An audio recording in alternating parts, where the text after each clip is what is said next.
When I was a young novice, I once asked my teacher, "Master, how do I find my purpose?" He smiled and said nothing. Instead, he handed me a broom. I swept the monastery floors for days. No answer came. On the seventh day, frustrated, I returned to him. He looked at me gently and said, "You were expecting a purpose to arrive like thunder, but purpose often whispers like a breeze." You see, many people think purpose is a grand destination, a career, a title, a moment of fame, but real purpose begins with presence. We're born into a world that rushes. Get a degree, find a job, buy a house, be someone. But no one stops to ask, be someone, for whom, for what? We forget that purpose is not something we create out of pressure. It's something we discover through silence. Your purpose is not hiding.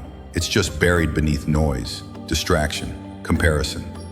Ask yourself, what makes me forget the clock? What brings me peace, even when it's hard? What would I still do, even if no one applauded? The answers aren't out there, they're within. I found my purpose not in seeking, but in serving. One day, an old man arrived at the monastery, tired, bitter, angry at life. I listened, brought him tea, sat in silence with him. Weeks passed. He smiled again. His pain didn't disappear, but it was seen. And in that moment, I understood. Sometimes, your purpose is to hold the lamp for someone else's darkness. Purpose is not a single moment. It's a way of being. It might look like raising a child with love, caring for your mother, tending to the earth, or simply living your days with compassion. Don't wait for the world to crown your calling. Crown it yourself, through how you show up every day. If you feel lost, sit with yourself, breathe, ask, what is life asking of me now? Purpose is not a finish line. It's a path, made sacred each time you walk it with presence, love, and stillness.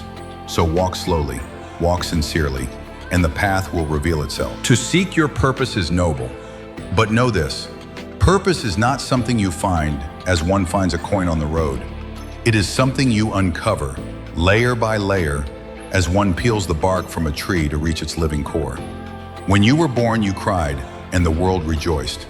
Live your life so that when you die, the world cries, and you rejoice. This is purpose, to live in such a way that your being becomes a blessing. Not grand, not loud, not always understood, but deeply true. Young one, look at the river. It flows not because it tries, but because it must. It flows because that is its nature.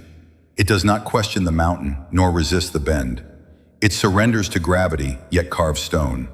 Purpose is like this, natural, unforced, flowing through you when you listen, not when you chase.